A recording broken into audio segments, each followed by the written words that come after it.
দক্ষিণ খুলনা অঞ্চল। দক্ষিণ খুলনা অঞ্চল এমন একটা পরিবেশের যেখানে লবণ পানি এবং নদীতেও লবণ পানি। এখানে 6 মাস মিষ্টি পানি পাওয়া যায় এবং 6 মাস লবণাক্ত পানি, যেখানে কোনো স্থায়ী চাষাবাদ বা বিভিন্ন ধরনের প্রজেক্ট নিয়ে কাজ করা খুব জটিল সমস্যার ভিতরে পড়তে হয়।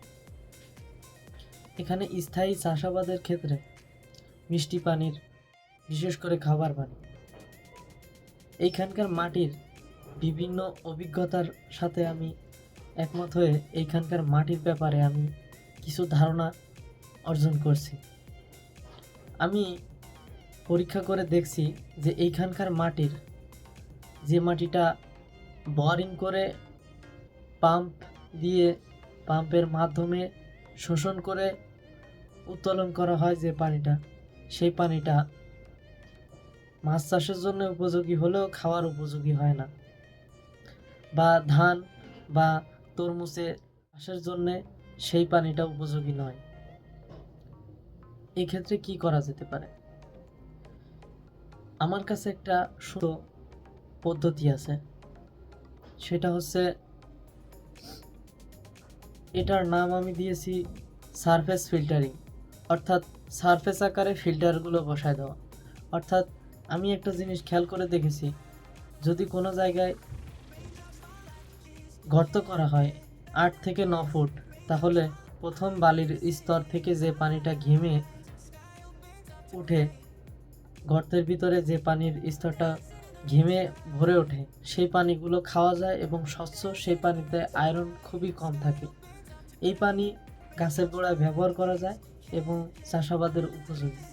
সমস্যা, এই পানি একসাথে বেশি স্টোর করা যায় না, বা বেশি সময় এই পানি সংরক্ষণ করার ক্ষেত্রে অনেক অপেক্ষা এবং কাঠখড় পোড়াতে হয়, এবং এক জায়গায় বেশিক্ষণ খুঁড়ে রাখা যায় না, যেহেতু বালি মাটি ভেঙে ভেঙে, পাড় ভেঙে জিনিসটা আঁটো হয়ে আসে। এক্ষেত্রে একটা কাজ করা যেতে পারে, সেটা হচ্ছে সারফেস ফিল্টারিং। সারফেস ফিল্টারিং মূলত প্রায় 5 কাঠা জায়গার উপর এই ফিল্টারিংগুলো সারফেস আকারে বিছিয়ে দেওয়া, এবং এই ফিল্টারগুলো বালির এবং মাটির স্তরের মাঝামাঝি স্থানে সারফেস আকারে দেওয়া, এবং এর নিচ বরাবর কিছু স্টিল ফিল্টারিংয়ের মাধ্যমে এই পাইপগুলোকে সারফেস আকারে বসাতে হবে। বসানোর মাধ্যমে একটা 1 ইঞ্চি সাইজের এসি মোটর ব্যবহার করে বা ডিসি মোটর ব্যবহার করে সর্বদা এখান থেকে পানি উত্তোলন করা হবে। যে পানিটা চুইয়ে আসবে বা ঘেমে আসবে, সেই পানিটাকেই শুধুমাত্র এটা উঠাবে। এটা সোলার প্যানেলের মাধ্যমেও করা যেতে পারে, তাহলে এটা সাশ্রয়ী হবে। যদি এটা অটোমেটিক্যালি সবসময় করতে থাকে, যে সমস্ত সরকারি খালগুলো আছে সেখানে অটোমেটিক্যালি এই মিষ্টি পানিগুলো স্টোর করতে থাকে একটা 1 ইঞ্চি সাইজের মোটর, তাহলে এই পানি সংকট হয়তো বা দূর করা যেতে পারে।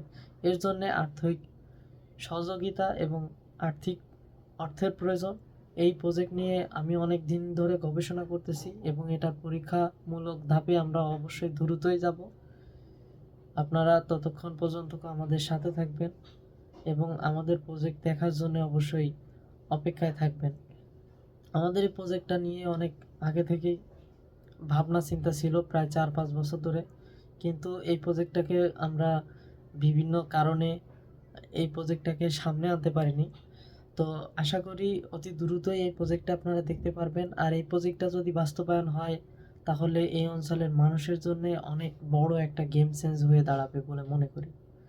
তো আপনারা ভালো থাকবেন, সুস্থ থাকবেন। আল্লাহ হাফেজ।